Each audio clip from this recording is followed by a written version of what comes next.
Hi, it's Jer Ivy again. Thank you for coming back. Are you ready to read? Awesome! So since you're ready, stay with this video so I can teach you. Let's go. Right, so our lesson for today will be the letter I.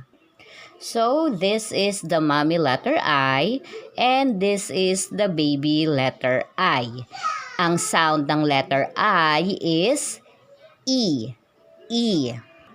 So, ang babasahin natin ngayon ay ang mga words na may short I sound. But before we go ahead and read the words that has a short I sound, aralin muna natin yung mga basic. Alright, so let's start with this one. So, di ba, ang sound ni letter B is B. Tapos, pag may katabi na I, which is ang sound E, pagsasamahin lang natin yung sound nila, yan ay magiging B. One more time, B. Very good. So, kung hindi mo pa rin matandaan or kung kailangan mo pang aralin yung mga phonic sound natin, like neto, ng sound neto, balikan mo lang yung reading tutorial ni Teacher Ivy na phonics. Okay, ilalagay ko sa description or sa comment section yung link para pag i-click mo yon, automatic ma-route ka doon sa video na yon. Okay? With this one naman, di ba ang sound neto D, tapos E, pagdugtongin natin, yan ay magiging D. D. Very good. This one naman, ang sound neto F. F.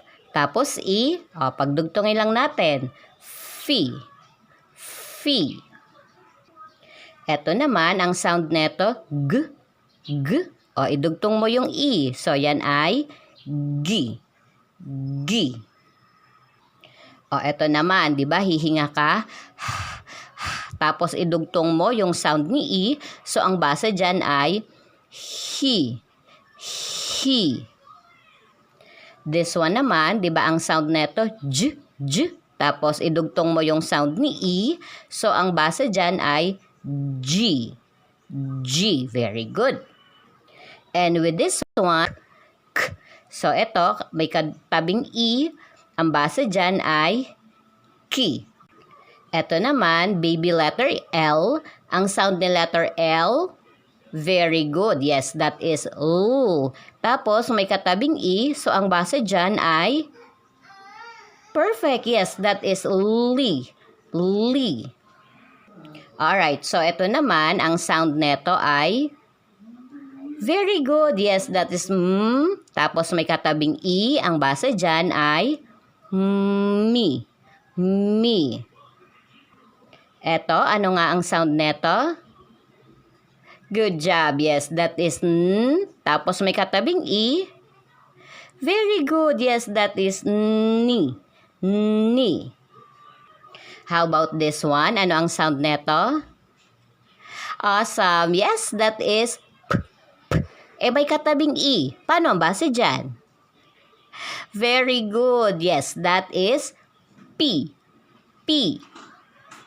And with this one, di ba ito? R. Tapos may katabing E. Ri. Ri. And this one naman, perfect. Yes, that is C. C. Eto, natatandaan nyo pa? Ano ang sound neto? Good job. Yes, that is T. T. Tapos, may katabing E. So, ang basa dyan ay T. T. And with this one, perfect. Yes, that is V. V. This one, very good. Tapos, yes, E. Pagsamahin natin, ang basa dyan ay we.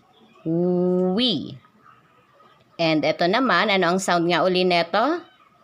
Yes, very good. That is yi. Yi. Tapos, may katabing E. Pagsamahin, ang basa dyan ay yi. Yi. And with this one, paano ang basa dyan? Alright, let me help you. Diba, ito ang sound neto Z. Tapos may katabing E. So, ang basa dyan ay Z. Z. Good job! You already know how to read. I'm so proud of you. Congratulations! So, until next video, okay? Bye for now!